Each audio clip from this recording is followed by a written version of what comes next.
Hello, welcome to Garibaldi Red Nottingham Forest podcast. Welcome live. My name is Matt Davies, hosting as ever, and we're here to discuss the good old days coming back to Nottingham Forest, at least for now, hopefully, and hopefully it rolls on for the rest of this season.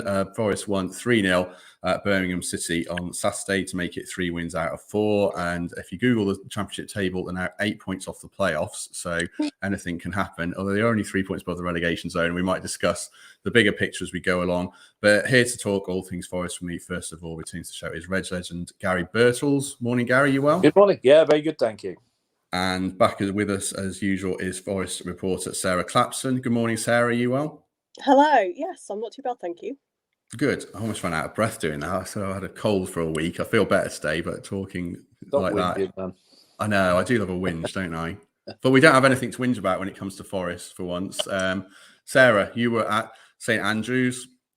Forest played very well. Won 3-0. Could have been 3-3. Could have been 6-3. I mean, what did you make of it overall? Yeah, it could have been anything really. But yeah, a brilliant performance. All round good display from Forest. They rode the luck a little bit to start with. Birmingham could have gone in front, but once Forest took the lead, they never really looked like relinquishing it. They just looked so good. They looked a threat whenever they went forward. They looked like scoring goals. They had a few nervy moments at the back, but going forward, you wouldn't have thought that a few weeks ago we were trying to figure out how they were going to score a goal, let alone get a win. They just looked so dangerous. Could have had more. The goals they scored were really good. Lewis Grabban's was brilliant goal. Spence's was good.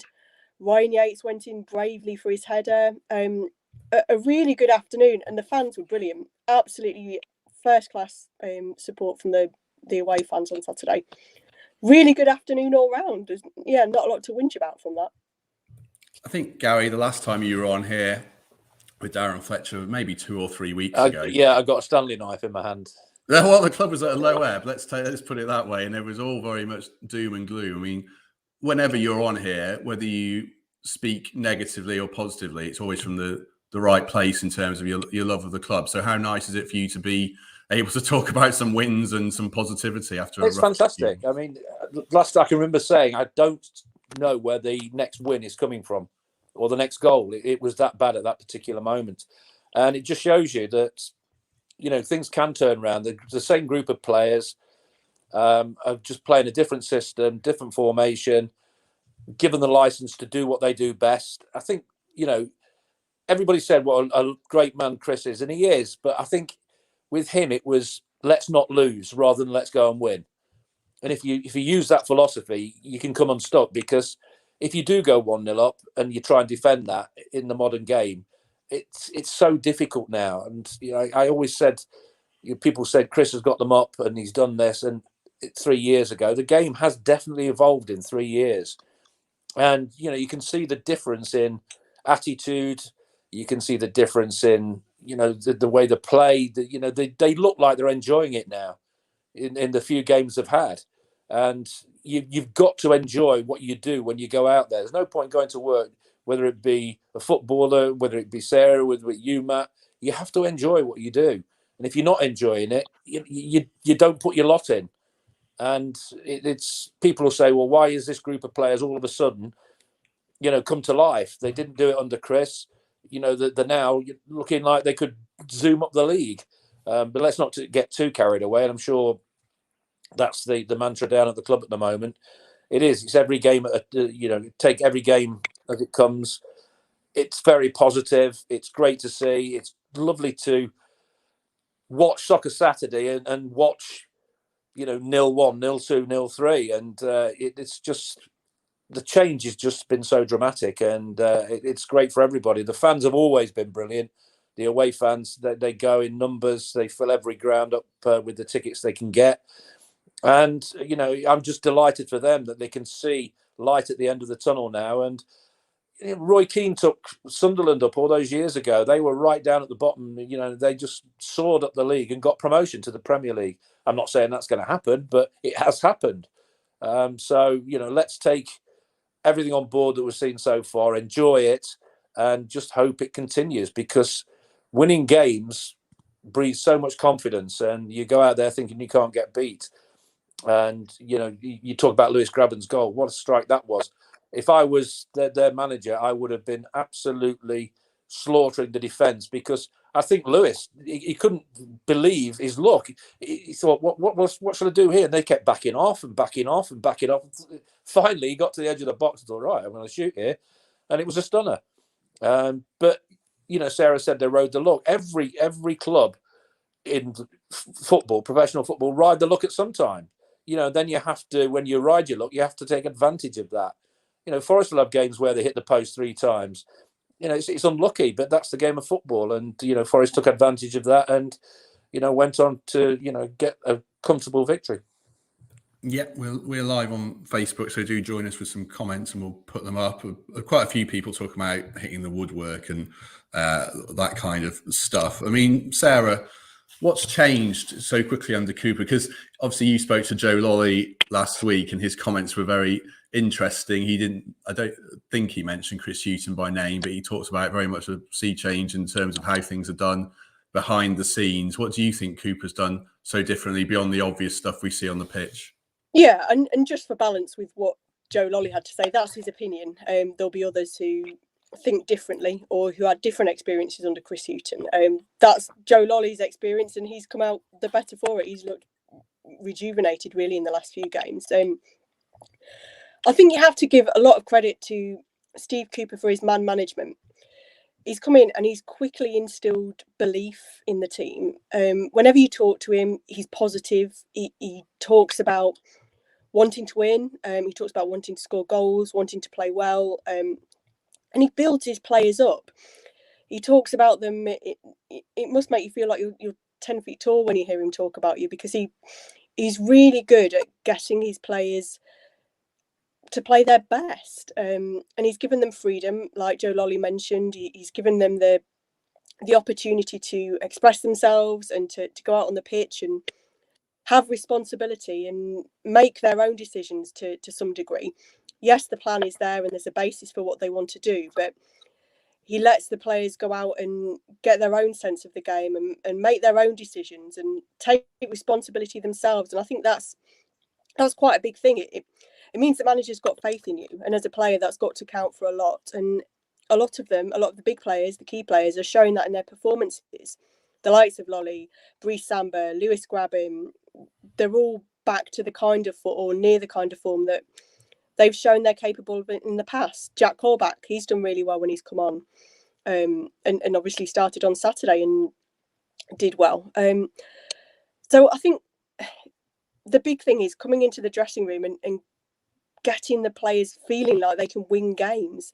Forest go out there now and they look confident. They look like they can get a result, whether they fall behind and have to come back or whether they go out there and quickly stamp their authority on the game. They look like they can get a result, and you can see that in the way they play. They just look a much more confident team and one with a lot of belief. And they don't go into games fearing teams now, which I think they did previously. And it's showing in the results that they've got.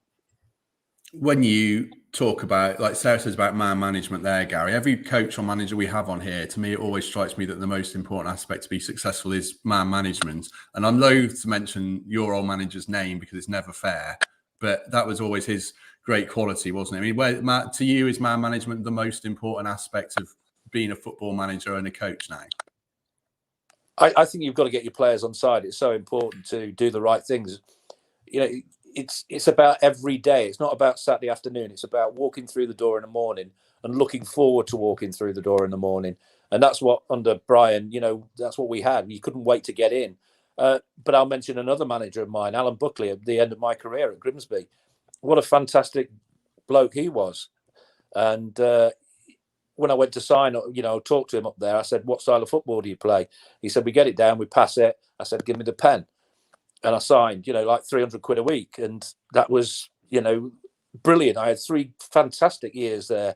He was true to his word. We played 4-4-2 and we absolutely nailed it. It was fantastic to be under him.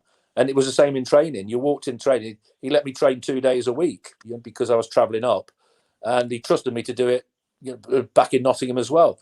So it's not just about Brian Clough. It's about, managers like that. He wanted players to go out and express themselves. He put players in positions where he knew they could cause problems for opposition, and it was a delight playing under him.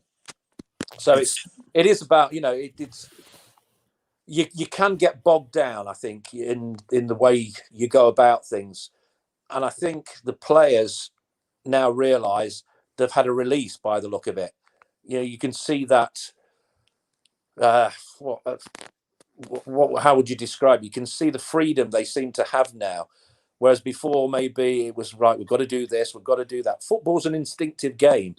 People used to say to me, "How did you do that out there?" I said, "I've got no idea." You go out there, and it's in that instant where you try and do something. You make something happen, and you do it to the best of your ability. And when a manager's got that trust in you to do that, it's brilliant, because you know that if you get it wrong for doing it for the right reasons, that you're going to be okay.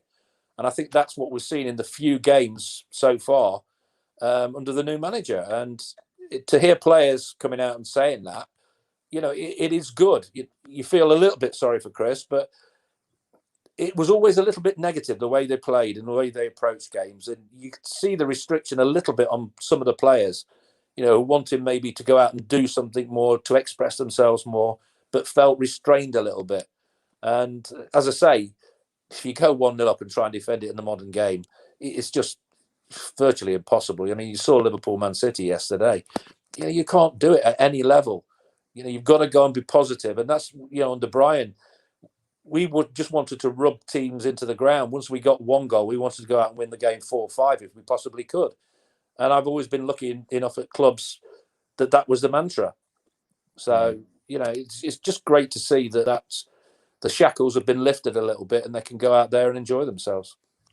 I think I'm paraphrasing very much here, but I read something from Dean Smith saying that players will get you the sack if they're bored these days. And he means in training as well. I mean, you've got to engage players all the time now, haven't you, I suppose? And Cooper seems like he's doing that. And one of the players that obviously is fully switched on at the moment is Lewis Grabban.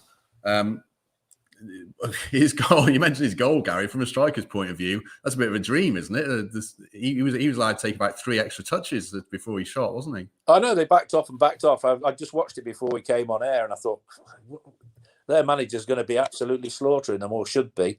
But you still got to score. You still got to strike it. You still got to hit it in the roof of the net. How many times do we see even Premier League players just smash it over the bar? I mean, Kevin De Bruyne yesterday, that diving header. Goodness me, how did he miss that? He's put it miles over. So even the best in the business can cock it up, and he certainly didn't do that.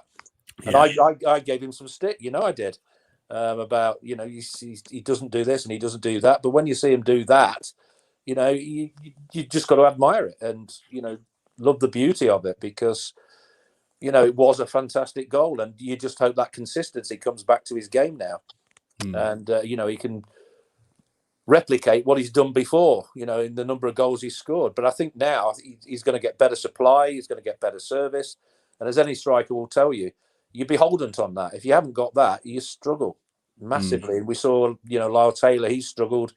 He tried to get involved in a game and he comes too deep, but that's just honesty from a player. He wants to get involved, but you want to see him where he does the right things further up the pitch. And I think that the system they're playing at the moment benefits strikers. So just onwards and upwards, hopefully. Commentators barely made anything of that De Bruyne miss. I couldn't believe it. It was not a sitter, but it wasn't far off. Got a threatening bit head there, hasn't he? He got the 50p head, as we say today. I find Grabban's situation quite an interesting one, Sarah, because Forest are going this direction of building around younger players now. Grabban's 33. He signed a 4-year contract in 2018, so unless there's something we don't know, he's out of contract next summer. Do we think, is this his last season at Forest, do we think, probably regardless of what happens? And would we assume we'll want to go out on a high if that's the case? Yeah, it's going to be interesting to see what does happen. They are going in a different direction. They have got younger players. We've seen that in the summer with the players that they've brought in. But there is a mix of slightly more experienced players in there. I don't think there's any doubt that Forest still need at least one other striker in January. Albeit they have got Lewis Grabban firing. I think they just need more options there. And that will obviously help going forward as well. And you'd think if they do bring somebody in, it's going to be in a younger age bracket. I think pretty much ever since Lewis Grabban's come in, every window there's been speculation about what's going to happen to him. Is he going to leave? He's come fairly close a little bit. Came close to going to Qatar, but he's still here, and he's still making a big impact. If you get the right supply to him, he can still get goals. And that's what Forest need. They need to get the best out of him.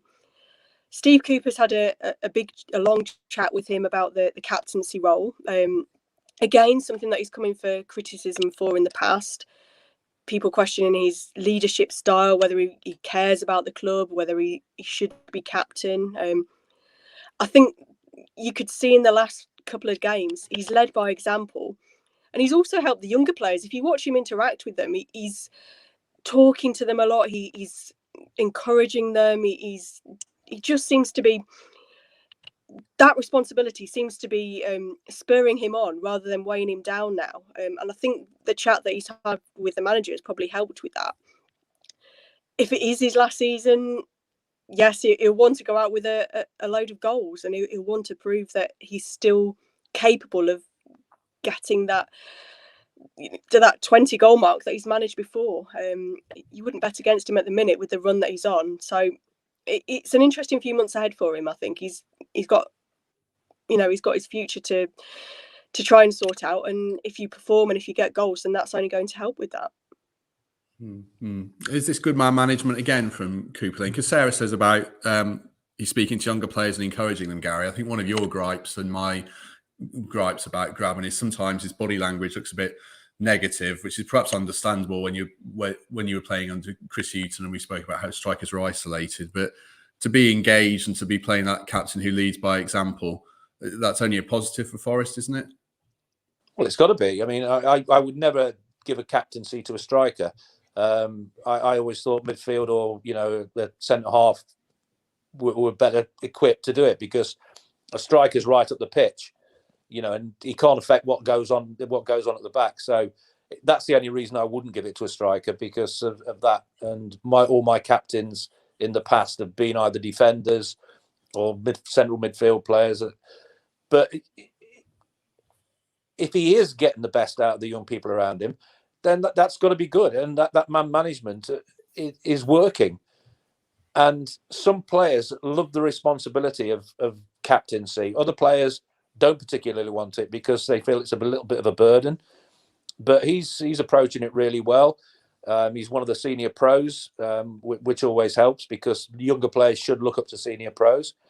And, while it works and while he's happy doing it and he's scoring goals, don't change it. I would like Joe Worrell for me, or McKenna at the back. They would make, just as good a captains. But, while it's working and while he's enjoying it and people are feeding off him, don't change it.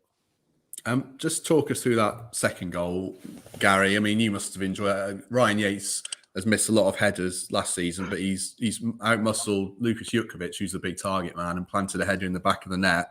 You must have enjoyed seeing that one. Well, let's put this into perspective a little bit. He never, ever shirks the responsibility of keep getting in there.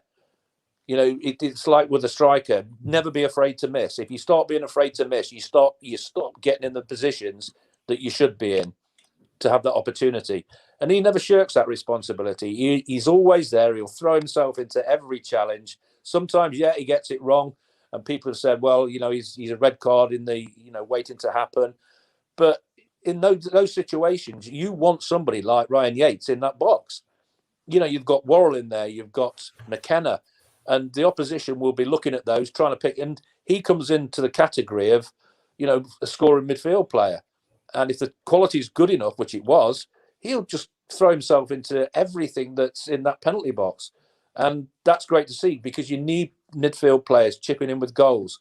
And it's always a threat. And the opposition will know that.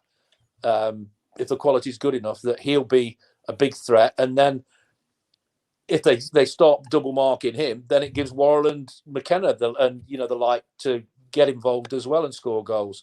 So it's natural to him how he does that. It's something, again, it's instinct when you get in there and when you're on the pitch and you're in the box.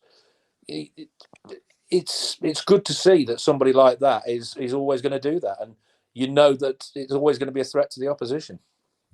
I think last week, Sarah, we spoke on this podcast about Yates, and we're fans of his, but he needs to start dominating games and dominating battles, and he started to do that. I mean, we'll talk about Garner in a minute, but if there's anyone out there who says that Garner's been better than Yates since he came back, they're definitely wrong. I mean, how much credit do we give Yates for his bouncing back from a tough start to the season? Yeah, definitely. I think he's been, the last couple of games, he's been really good, really good.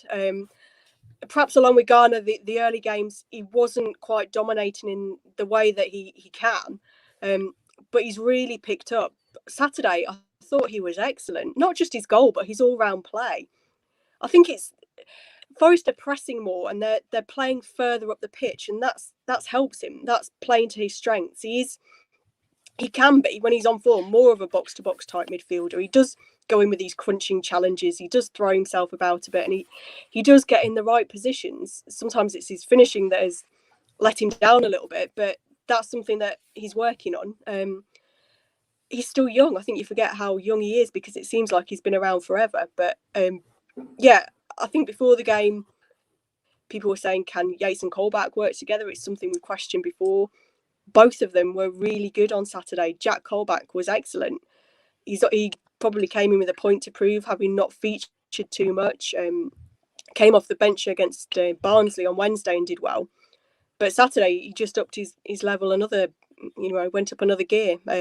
Came close to scoring. Helped set up Lewis Grabban's goal with a challenge.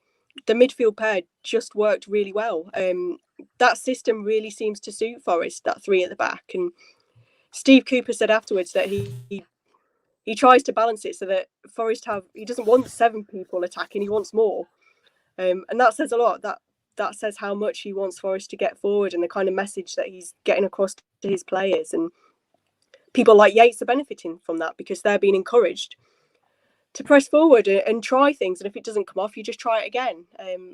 I think that kind of fear factor that if it doesn't work, you're in for a tough time, that's gone. Forest just try things, and if they don't come off, they just shrug their shoulders, try again, and try and win the ball back and go again. It's that freedom, I think, that Steve Cooper's really instilled in them. I suppose you, at various points in your career, Garry, you were written off, especially probably once you get past 30, everyone. But once you get past 30, everyone thinks that you're done as soon as you hit a bad patch, I suppose. And Colback has had a tough time of it. I mean, how much credit do you give him for hanging in there and taking his chance when it's come along? I was lucky enough not to have been, on any benches for any length of time. I was always fortunate enough to be in the first team, and so I don't know what it's really like to feel like that and to suddenly be ousted a little bit. But again, there seems a freedom with Yates and Colback. Before, you wouldn't have said that if those two were playing, because we had a go at that system where you've got 2 defensive midfield players defending deep and trying to, if you go 1-0 up, trying to defend that. Now it looks like they've been, lifted. The shackles are off both of them. Right, just go and do what you do naturally. And that's what you want to hear from a manager when somebody said, right, go and express yourself. And Brian, you said Brian Clough, he always used to say, go and express yourself. You're better than the opposition. Respect them, but you're better than them. And you went out, feeling $1 million. And I'm sure that's what the players are feeling now, with that freedom to just go and do what they do best. And now you're seeing Colback and Yates in the same side, and you're not saying, oh, my word, why are those two in the same side? Because in that system, in that way they play, they're being allowed to express themselves a little bit more. And, Garner is, a perfect foil for that. With the 2 players like that around, his game will, I think, only improve because he'll be allowed to just express himself, which he does anyway. So you've got to give, the new manager, Steve Cooper, there's so much praise already because it's obvious that things have changed massively in the way they approach things. And that won't just be in games. That will be on the training pitch as well. That will have changed, I would think, massively as well. We used to go into training sessions, it's at Notts County when John Barnwell was the manager, and you used to enjoy, Grimsby with Alan Buckley. You couldn't wait to go and train because you knew you were going to enjoy it, and it was positive. You had the ball a lot, and that's what you want as a player in training. You love the ball. You pre-season training, you've got to do a lot of running, and when you've finally done that, to get hold of the ball again is just fantastic. And it's so important that you're happy going into work, and it certainly looks like that is the case at the moment. And it's just freed everything up, and it's a joy to watch. It's an interesting challenge, isn't it, for Garner now, Sarah? Because as Garry says, he could play with Colback and Yates and be that ball-playing third man in midfield. He was on the bench on Saturday and came on. Now he's got, as Richard Ottaway says here, Brian Ajada had a good game for the 23s and he's been brought in for a fee. Cooper name-checked Tyrese Forner as training well. There's a lot of options in midfield and players have to step up, don't they? Yeah, absolutely. James Garner hasn't started the season in the same way that he, the same form that he showed last year. It's been a bit of a quieter start for him, but we know what he's capable of. We know how good a player he is. He just needs to get back to that. And if anybody's going to get the best out of him, it's going to be Steve Cooper, because they've got that relationship from working with England together at youth level. So the manager already knows him. He knows what he's capable of. He knows what he can do. He was quick to point out that James Garner hadn't been dropped on Saturday. He'd just been, I guess you call it a kind of way of putting it, rested. He said the same about Joe Lolly. They'd not been dropped. It was just that they played. It was the third game in a week, so he decided to rest them. Again, a good sign of man management, I suppose. You're making the players feel better about not being in the starting 11. He said that he'd had long conversations with both of them about it. And when he came on, Garner, I thought he did okay. He looked lively. He looked like he, again, probably had a point to prove. And I'm sure when he does get back in the first 11, he'll go out there again trying to prove that point and show that don't drop me again, or don't rest me again, I should say. Don't put me on the bench. I deserve to be in this team every week. Third goal is a brilliant one on the counter from Jed Spence. He seemed an odd signing when he came in, just because he was another right back, but he's been brilliant, hasn't he, Sarah? I mean, can Forest get him next season? There's no deal in place, but he's already hit the ground running, hasn't he? Oh, he's been outstanding, absolutely outstanding. I think he's the last two games, he's probably been my man of the match. He's just been so good. He's made such a difference. He gets forward really well.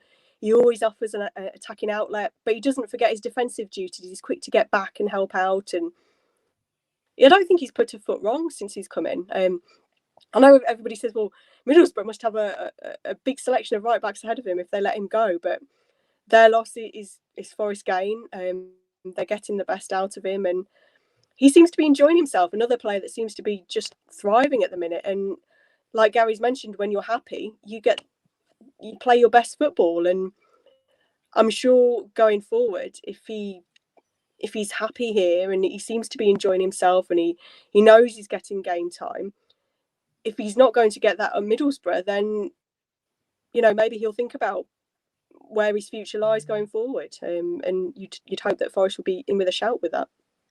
He seems like another kid who needs an arm round him. I'm not sure Neil Warnock's an arm round your manager, is he? I'm not sure.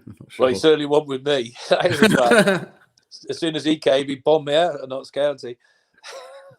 What do you think about the evolution of management, Garry? I mean, you see Mick McCarthy's really struggling now. Chris Hughton obviously lost his job. Neil Warnock, and we talk about his man management. Do you think it's evolved now, just the way players are coached?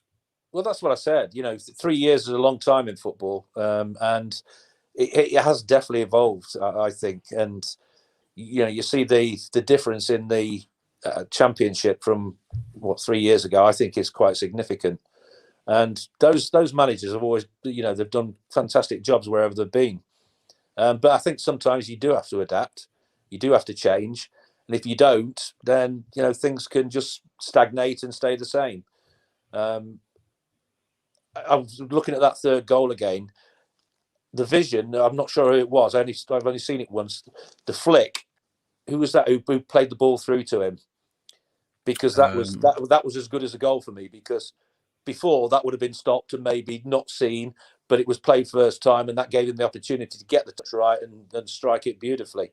And it reminded me of the Man City goal yesterday, where Kyle Walker got in a similar position, didn't, strike the ball, but made a defender hurry, and then De Bruyne, scores the goal with the deflection. So fullbacks getting in those areas do create big problems because you don't expect them to be in there. And when you've got somebody who does want to get in there like that, then it's a massive asset. It really is. And I think before, you didn't see fullbacks getting forward as much as we're seeing now. They're being given the wherewithal to get forward, get involved. And with three at the back, it makes it a little bit more comfortable for them to do that. And yeah, the whole process looks to be warming up very, very nicely indeed. And I just can't wait to see what happens now. It's about consistency now. Yes, we've started well under Steve, and we want to continue that.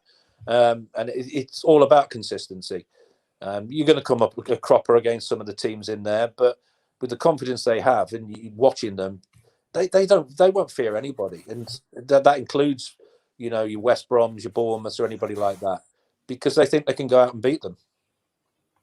Brendan Johnson flicked it, pointing to Gavin. So thanks, Gavin. Nice touch. He's obviously, I don't want to talk about Brendan Johnson. We talk about him every week because we're reading off the whole team here. But there is one last player I thought we should mention, Sarah. I was critical of Brice Samba's kicking last week, and I've been critical of Brice Samba a lot this season. But he pulled out one incredible save and was generally very good against Birmingham, wasn't he? Yeah, he was. He made quite a few decent saves on Saturday. And yeah, that one right at the end was brilliant, really good. He's another player that has started the season a bit slowly, looked out of form, got dropped by Chris Hughton. Ethan Horvath came in, and I think that probably gave him the kick up the backside that he probably needed. And since then, again, somebody else with a point to prove, and he seems to have just got back to the kind of Brice Samba that we know, with the saves that he's making. His distribution was a lot better on Saturday, something that was a strength of his previously, but had dropped off a little bit.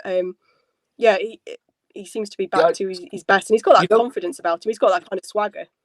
I'll just jump in there, Sarah. I quite agree with you there. And you know why I think he's done that? Because I think he's had that responsibility taken off him for trying to come and collect everything and try and take the pressure off, because Forest were very defensive, very negative-minded. They defended deep. They're always under pressure. And I think he felt he had to come and relieve that pressure, as goalkeepers do. And I think that onus has been taken off him.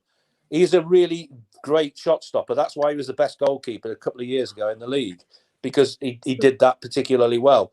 But when you start trying to do everything else and you make mistakes, people start getting on your back. And that happened for me. Oh, he's dropped another clanger. He's come out. He shouldn't have come out. But I think he felt responsibility just because Forest were under that much pressure continuously that he had to do that. Now he doesn't. He's being said, right, you're one of the best goalkeepers in this league. Go out and prove it. And that onus has been taken off him, I think, in that respect. He's just got to go out and be a goalkeeper, and a very good one. Just taking things forwards then for the next 15, 20 minutes or so.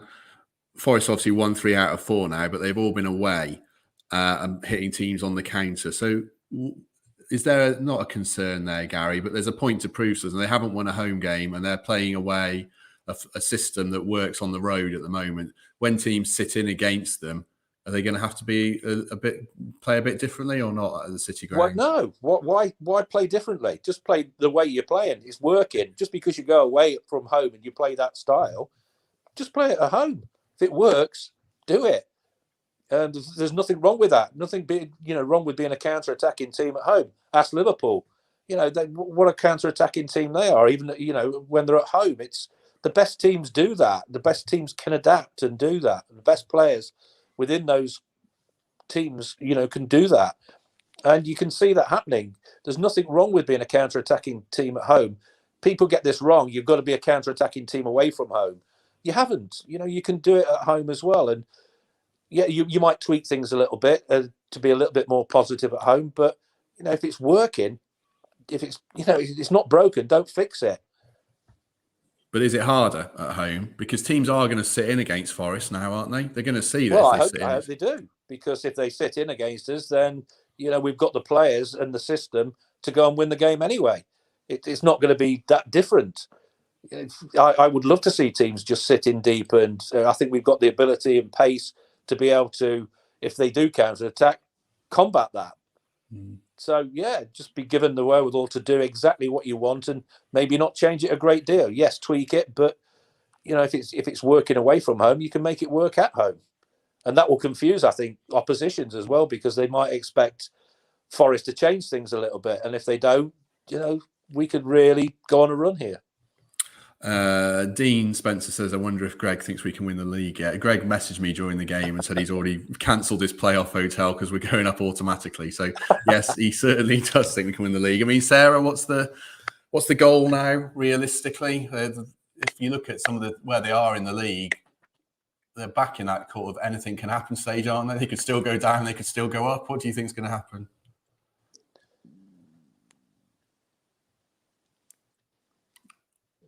Yeah, it's probably that old cliche. They've just got to, I don't want to say take it one game at a time, but take these next block of games.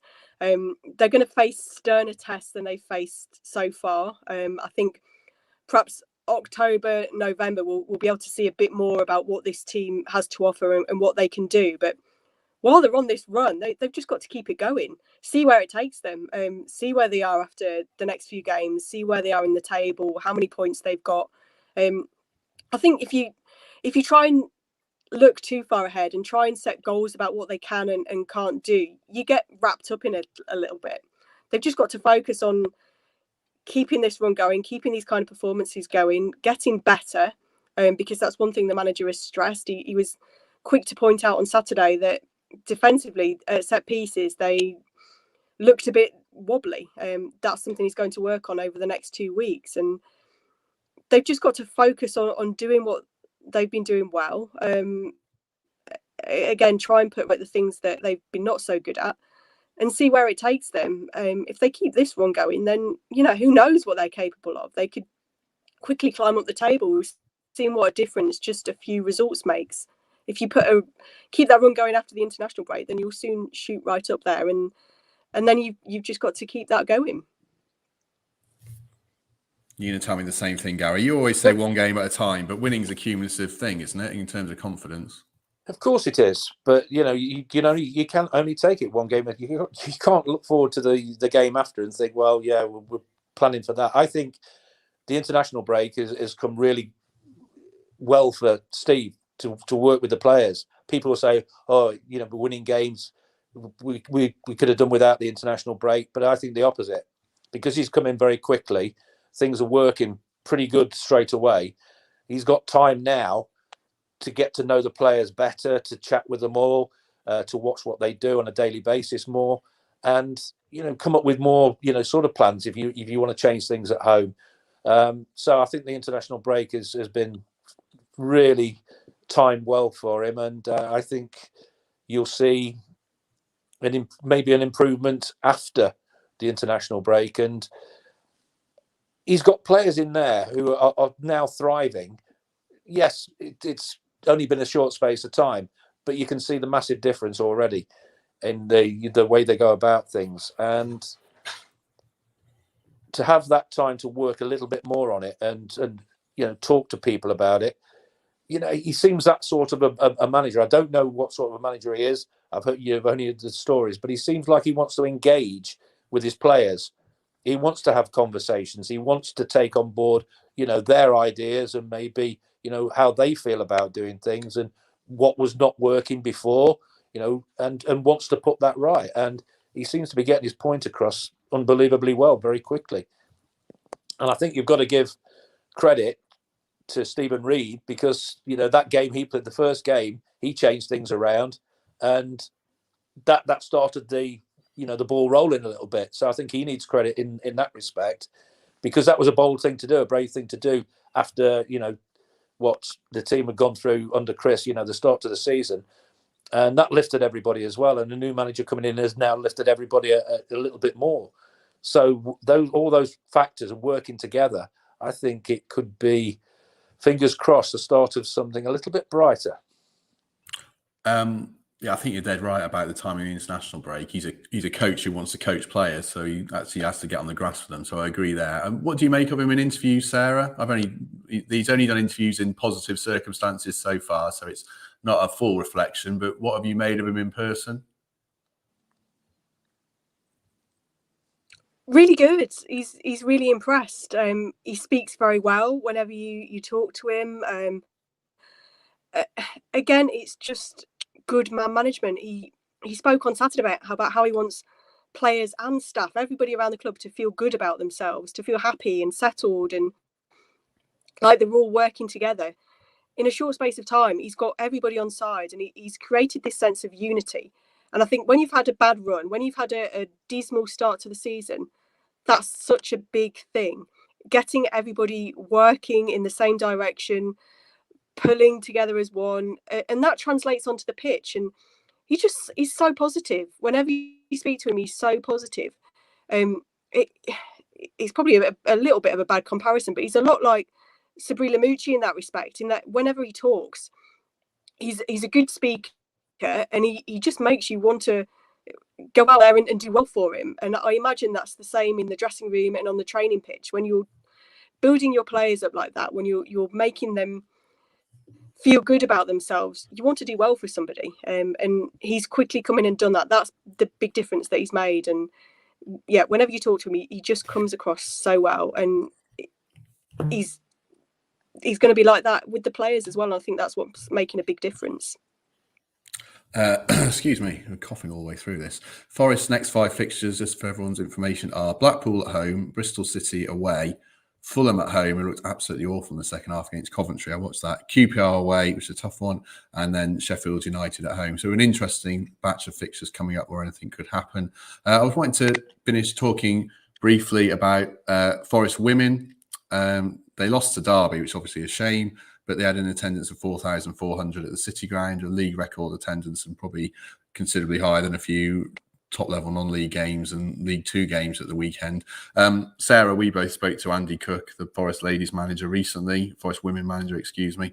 It obviously defeats a bad thing, but it's good for the team and the club in general to have a moment like Sunday, isn't it? Yeah, absolutely. For the players, that would have been a great occasion to play at the City Ground for the first time in front of a crowd like that. Yes, the result didn't go the way they wanted, but that's a great experience for them, and they'll take a lot from it, I'm sure. Andy Cook's been doing a brilliant job. They're having a really good season, regardless of Saturday's result. Hopefully they can continue that and have a successful season. Everything's in place there. They've got good structure, good team around them. The club, it's very much a one club mentality. The club are keen to make sure that Andy Cook's side are integrated in how they do things, and that's showing on the pitch. And after the last 2 years, their campaigns have been disrupted quite badly by the pandemic, and they just want to see a season out, play a full season, and hopefully be successful. And I'm sure they will be, because they've got everything there. True.